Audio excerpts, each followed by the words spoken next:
the second question, is it normal to leak when I sneeze or jump after having a baby? Absolutely not normal to leak when you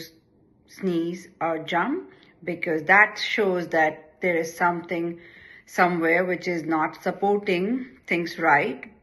and there should not be any leakage when you jump, sneeze, laugh or cough after having a baby.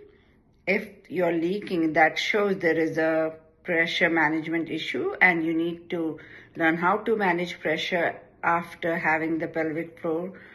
and the surrounding tissues first addressed, so it is right before you start doing